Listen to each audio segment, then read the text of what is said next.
दोस्तों इस वीडियो पे हम लोग बात करेंगे काव्य सौंदर्य के तत्वों के बारे में, यानी कि 12th हिंदी ग्रामर का जो आपका 6 नंबर का ये टॉपिक है, रस छंद अलंकार। तो एक ही वीडियो में हम लोग ये तीनों टॉपिक को कंप्लीट समझने वाले हैं। सिर्फ आपको यहाँ पर 5 से 6 मिनट का टाइम देना है और उसमें ये जो 6 नंबर है आपका पूरा क्लियर हो जाएगा।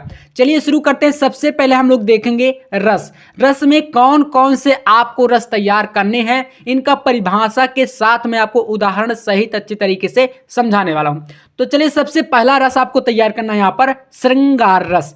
ये क्या होता है देखिए, तो इसकी परिभाषा लिखने के पहले आपको सबसे पहले जो भी रस मैं बताऊंगा इनके आपको तैयार करना है, इनके जो है आपको स्थायी भाव। जैसे कि श्रृंगार रस की बात करें तो इसका होता है रति, है ना। तो लिखेंगे हम लोग कि जब रति नामक स्थायी भाव का विभाव, अनुभाव और संचारी भाव से संयोग होता है। संयोग मतलब कह सकते हैं कि इनका पूरा मिश्रण बोल सकते हैं ना। तो संयोग जब होता है यानी कि जो ये मिलते हैं सभी भाव जो है आपस में, तो वहां पर श्रृंगार रस की उत्पत्ति होती है। ठीक है, और ये श्रृंगार रस के दो भेद होते हैं, यानी दो प्रकार से होता है। एक होता है संयोग श्रृंगार और एक होता है वियोग श्रृंगार रस। मतलब बोल सकते हैं जैसे संयोग श्रृंगार रस जो होता है जहां पर नायक नायिका का मिलन हो, ठीक है, वो संयोग होता है। और जहां मतलब अलग होने की बात हो तो वहां पर वियोग श्रृंगार रस बोल सकते हैं। लेकिन ये चीजें नहीं पूछ जाती, सिर्फ आपसे पूछेगा श्रृंगार रस क्या है, इसकी परिभाषा और उदाहरण बताइए।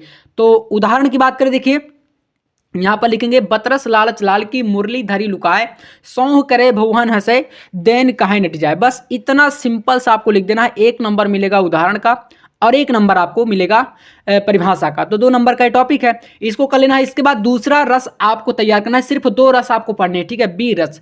वी रस क्या होता है देखिए, तो बी रस का अगर बात करें स्थायी भाव की तो इसका होता है उत्साह, ठीक है। इसका स्थायी भाव क्या है, उत्साह है। तो लिखेंगे कि जब उत्साह नामक स्थायी भाव, बी भाव, अनुभव, देखिए ये सिंपल से तरीका है, इतना लिखने पर आपको नंबर मिल जाता है। तो उत्साह नामक स्थायी भाव, बी भाव, अनुभव और संचारी भाव के संयोग से बी रस की उत्पत्ति होती है। अब यहां पर उदाहरण आपको कोई ऐसा लेना है, जैसे कि मैं यहां पर आपको बताऊं तो काफी सिंपल सा देखिए, मैं सत्य कहता हूं सके सुकुमार मत जानो मुझे, यमराज से भी युद्ध में प्रस्तुत सदा मानो मुझे, और है और की तो बात क्या मैं गर्व कहता नहीं, मामा तथा निजतात से समर में मैं डरता नहीं। ये बात देखिए यहाँ पर है कि जैसे अभिमन्यु जो था वो अपने मित्र यानी कि सखे से बोलता है कि मैं सत्य कह रहा हूँ। तो यहाँ पर मतलब अपनी जो है वीरता की बातें जो है वो बता रहे हैं कि मैं सत्य कहता हूँ सके सुकुमार मत जानो मुझे, मतलब सुकुमार मतलब कि मुझे छोटा मत समझो, यमराज से भी युद्ध में प्रस्तुत सदा मानो मुझे, मतलब युद्ध में मैं यमराज से भी लड़ सकता हूँ, ठीक है। तो यहाँ पर वो चीज़ बता रहे हैं। है और की तो बात क्या, मतलब मैं और ज्यादा नहीं बोल रहा ना, मैं गर्व करता नहीं, मतलब मैं ये घमंड नहीं कर रहा हूं। मामा तथा निजतात से, मतलब मामा और निजतात मतलब अपने पिता से भी मैं युद्ध में नहीं डरता। तो ये इसका उदाहरण है। इतना आपको 2 तैयार करना, ठीक है। इसके बाद छंद की बात करें तो यहां पर आपको तैयार करना है सबसे पहला जो कि आपके लिए इंपॉर्टेंट है वो है सोरठा। सोरठा में देखिए इसके परिभाषा कैसे लिखनी है, लिखेंगे कि यह अर्ध सम्मात्रिक छंद क्या होता है, अर्ध सम्मात्रिक छंद होता है। और इसके प्रथम व तृतीय चरण में 11 मात्राएं तथा अंत में कह सकते हैं गुरु तथा लघु होते हैं, ये वर्ण आते हैं। जैसे इसमें द्वितीय और चतुर्थ चरण में जो होता है वो 13 मात्राएं होती हैं, और यह दोहे का जस्ट उल्टा मान सकते हैं, उल्टा होता है। एग्जाम्पल यहाँ पर देखें, जैसे जो सुमिरत सिद्ध हो, यहाँ तक आपका 1 चरण है। इसके बाद है गणनायक करिबर बंधन, ये दूसरा चरण है। अगला है करहु अनुग्रह सो, ये आपका तीसरा चरण माना जाएगा। बुद्धि रास शुभ गुण सदन, ये चौथा चरण है। 4 चरण हैं। इसमें आपका यहाँ पर पहले चरण में और तीसरे चरण में 11 मात्राएं होंगी, और दूसरे और चौथे चरण में 13 मात्राएं होंगी। ये होता है आपका सोरठा, ठीक है। इसके बाद आपको तैयार करना है, यहाँ पर देखिए एक आप तैयार कर सकते हैं, इसमें रोला आप इसको छोड़ दीजिए, ठीक है, चौपाई कर लीजिएगा। तो यहाँ पर देखिए चाहे तो आप कर सकते हैं, क्योंकि चौपाई और सोरठा काफी इंपॉर्टेंट है। तो देखिए चौपाई क्या होता है, इसमें पढ़िएगा आप लोग कि यह सममात्रिक छंद, चौपाई जो होता है ये सममात्रिक छंद होता है, ठीक है। और इसमें 4 चरण होते हैं। कितने चरण होते हैं टोटल, 4 चरण। इसमें प्रत्येक चरण में 16 मात्राएं होती हैं। जैसे यहाँ पर बात करें, बंदौ गुरुपद पदुम परागा, सूरज सुहास सरस अनुरागा, अमीय मूरी में चूरन चारू, समन सकल भव रुचि परिवारू। इसमें 4 चरण है, ठीक है ना। चारों लाइन का आपको बोलेंगे एक चरण, और एक चरण में 16 मात्राएं। यानी कि लघु और गुरु से जब इसका स्पष्टीकरण अगर आप करेंगे तो 16 मात्राएं आएंगी, ठीक है।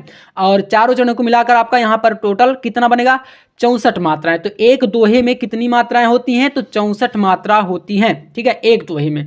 इतना आपको रस में और ये छंद में ये चीजें तैयार कर लेना है। इसके बाद आपका यहाँ पर आएगा, देखिए अलंकार। अलंकार में क्या क्या पढ़ना है, देखिए तो आपको सबसे पहला अलंकार तैयार करना है इसमें, उपमा अलंकार, ठीक है ना। उपमा अलंकार में देखिए क्या होता है, जैसे कि उपमा यानी कि किसी वस्तु की जो है दूसरे वस्तु से तुलना की जाएगी या उपमा दी जाएगी। जैसे इसमें देखिएगा कह रहा है कि जब किसी वस्तु की तुलना किसी दूसरी प्रसिद्ध वस्तु से की जाती है या समानता प्रदर्शित की जाती है तो वहां उपमा अलंकार होता है। कहने का मतलब यह है, जैसे आप एक एग्जांपल को देखिए, कह रहा है कि पीपर पात सरिस मन डोला, मतलब कि पीपल का जो वृक्ष होता है उसकी जो पत्तियां होती हैं वो किस प्रकार से जो है इधर उधर हिलती हैं, जैसे मन जो है मनुष्य का इधर उधर हिलता रहता है, ठीक है ना।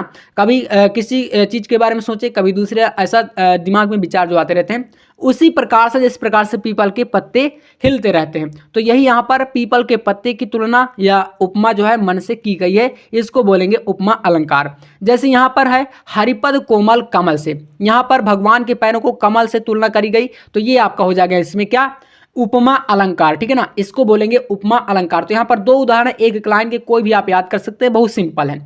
इसके बाद दूसरा आपको अलंकार में तैयार करना है उत्प्रेक्षा अलंकार। ये क्या होता है, देखिए तो यहाँ पर है कि जहाँ उपमेय में उपमान की भिन्नता जानते हुए भी उपमेय में उपमान की संभावना की जाए, ठीक है, और वहां पर उत्प्रेक्षा अलंकार होता है। और इसमें सबसे इंपॉर्टेंट बात क्या है, मनु मानो जनु जानो आदि वाचक शब्द आते हैं, ठीक है। तो इसको बोलेंगे क्या, उत्प्रेक्षा अलंकार। जैसे इसमें उदाहरण है आपके सामने एक, कह रहा है सोहत ओढ़े पीत पटु श्याम सलोने गात मनहो नीलमणि शैल पर आतप प्रयोग प्रभात।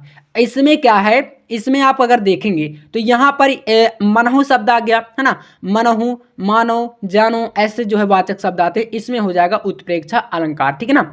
तो इसको कर लेना है आपको। इसके बाद आपका अलंकार में यहाँ पर आता है तीसरा जो है रूपक अलंकार। रूपक अलंकार में देखिए क्या होता है, जहां कह रहा है, उदाहरण को ध्यान से समझिएगा, सॉरी परिभाषा को, कि जहां उपमेय में उपमान की रूप में कहा जाए, उपमेय को उपमान के रूप में कहा जाए, वहां रूपक अलंकार। एक लाइन में इसकी परिभाषा देनी है आपको, जहां उपमेय में उपमान के रूप में कहा जाए वहां रूपक अलंकार होता है, ठीक है ना। उदाहरण के तौर पर बात करें तो यहां पर हो जाएगा उदाहरण की उदित उदयगिरी मंच पर रघुबर बाल पतंग बिकसे संत सरोज सब हर्षे लोचन भृंग, ठीक है। यानी कि उदित उदयगिरी मंच पर जब भगवान राम मतलब कि जो धनुष भंग हुआ था उसमें जब वहां पहुंचे थे तो रघुबर बाल पतंग मतलब जो राम जी थे वो क्या बाल पतंग मतलब कि एक प्रकार से उनका जो है बाल्यावस्था था, ठीक है ना। तो उसमें वो जो है बच्चों की तरह दिख रहे थे। तो यहाँ पर बताया गया कि उदित उदयगिरी मंच पर रघुबर बाल पतंग, जो वहां पर महाराजाओं की जो भीड़ थी उन सभी के बीच में जब राम पहुंचते हैं तो कह रहा है बिकसे संत सरोज सब, यानी कि जो साधु संत वहां पर थे जो है उसी सभा में, उन सभी के चेहरे इस प्रकार से जो है खिल उठते हैं जैसे कह रहा है हर्षे लोचन भृंग, है ना। तो यहाँ पर सभी जो है एकदम प्रसन्न हो जाते हैं। तो ये हो जाएगा आपका रूपक अलंकार। इतने आपको यहाँ पर कर लेना है, 6 नंबर का ये टॉपिक आपका क्लियर हो जाएगा, ठीक है ना। तो वीडियो पसंद आए तो लाइक कर देना, चैनल पर नया तो सब्सक्राइब जरूर कर लेना। मिलते हैं नेक्स्ट वीडियो में नेक्स्ट टॉपिक के साथ, तब तक के लिए जय हिंद, वंदे मातरम।